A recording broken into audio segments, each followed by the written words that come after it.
Hello दोस्तों, आप सभी का आपके अपने चैनल पे स्वागत है। 28 सितंबर 2023 को हरित क्रांति के जनक कहे जाने वाले एमएस स्वामीनाथन जी का निधन हो गया। आइए जानते हैं हरित क्रांति, जिसे ग्रीन रेवोल्यूशन भी कहते हैं, क्या है और भारत में इस क्रांति में एमएस स्वामीनाथन जी का क्या योगदान है। वह 1943 का वर्ष था जब पूरा विश्व खाद्य संकट से पीड़ित था। बंगाल का अकाल, जिसके कारण पूर्वी भारत में भूख के कारण लगभग 4 मिलियन लोगों की मृत्यु हो गई थी।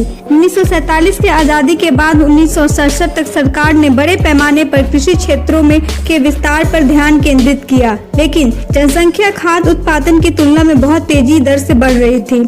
यह परिस्थिति उपज बढ़ाने के लिए तत्काल एवं कठोर कार्यवाही की मांग कर रही थी। तभी यह हरित क्रांति के रूप में सामने आई। हम ग्रीन रेवोल्यूशन भारत में उस समय को कहते हैं जब किसान आधुनिक तरीकों और टेक्नोलॉजी का इस्तेमाल करके, जैसे हाई यील्ड वैरायटी बीज, ट्रैक्टर, सिंचाई सुविधाओं, पेस्टिसाइड्स और फर्टिलाइजर का उपयोग करके एग्रीकल्चर क्षेत्र एक इंडस्ट्रियल सेक्टर में परिवर्तित हो गया। इस रेवोल्यूशन को यूएस, इंडियन गवर्नमेंट और फोर्ड और रॉकफेलर फाउंडेशंस ने फंड किया। स्वामीनाथन एक जेनेटिस्ट और एग्रीकल्चर साइंटिस्ट थे।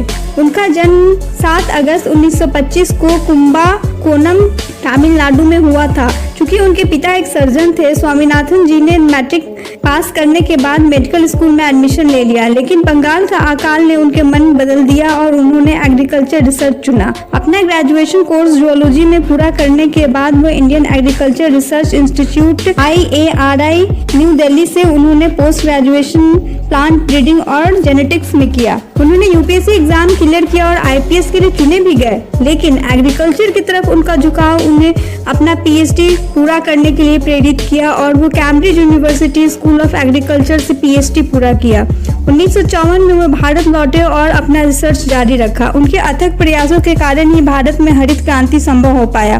1981 से 1985 में वो फूड और एग्रीकल्चर ऑर्गेनाइजेशन के इंडिपेंडेंट चेयरमैन भी रहे। उन्होंने अपने जीवन काल में बहुत सारे इंटरनेशनल पदभार भी संभाले हैं। उन्होंने मन्नार की खाड़ी बायोस्फीयर रिजर्व ट्रस्ट को एग्जीक्यूट किया।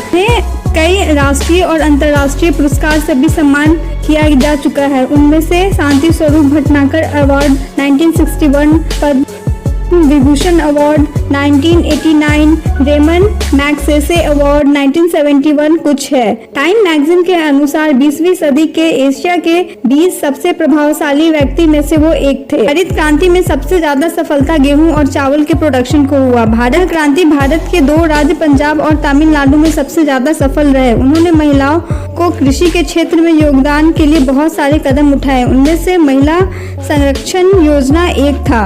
हरित क्रांति के दौरान IR-8 के अर्ध बौने किस्मों का विकास किया गया और इन वेरिएंट को बाद में 1966 में भारत में पेश किया गया। इनसे सबसे अच्छी उपज देने वाली चावल की किस्में जया और रत्न का उत्पादन 1966 में किया गया। हरित क्रांति में कृषि क्षेत्र का विस्तार किया गया। प्रति वर्ष केवल 1 के बजाय 2 फसल मौसम में रखने का निर्णय लिया गया। उन्नत किस्म के बीजों का उपयोग किया गया। इस क्रांति में के मुख्य फसल गेहूँ, चावल, ज्वार, बाजरा और मक्का थे, लेकिन गेहूं वर्षों तक हरित क्रांति का मुख्य आधार बना रहा। सकारात्मक प्रभाव हरित क्रांति के क्या हैं? फसल उत्पादन में वृद्धि हुई। भारत दुनिया में सबसे बड़े कृषि उत्पादकों में से एक के रूप में स्थापित हो गया। खदानों की आयात में कमी हुई। किसानों की आय का स्तर बढ़ा। इंडस्ट्रियल विकास हुआ, जैसे कि एग्रीकल्चर मशीन में tractor, harvester, thresher, combine diesel engine, electric motor, pumping set जैसे मशीनों की मांग बढ़ी। ग्रामीण रोजगार बढ़े। हरित क्रांति के नकारात्मक प्रभाव क्या हैं?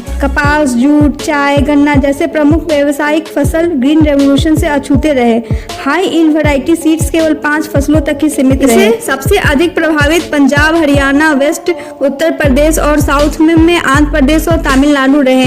इसने असम, बिहार, वेस्ट बंगाल, उड़ीसा सहित पूर्वी क्षेत्र और पश्चिम और दक्षिण भारत के शुष्क और अर्ध शुष्क क्षेत्रों को मुश्किल से ही छुआ। जल की खपत अधिक हुई। स्वास्थ्य संबंधी समस्याएं भी उत्पन्न हुई, जैसे कि कैंसर और किडनी फेल्योर में से कुछ है। ग्रीन रेवोल्यूशन डेवलपिंग कंट्रीज के लिए वरदान है, लेकिन यह सुनिश्चित करना चाहिए कि एक सीमित क्षेत्र के वजह सभी को लाभ मिले। वीडियो अच्छी लगी तो लाइक और सब्सक्राइब करें। देखने के लिए धन्यवाद।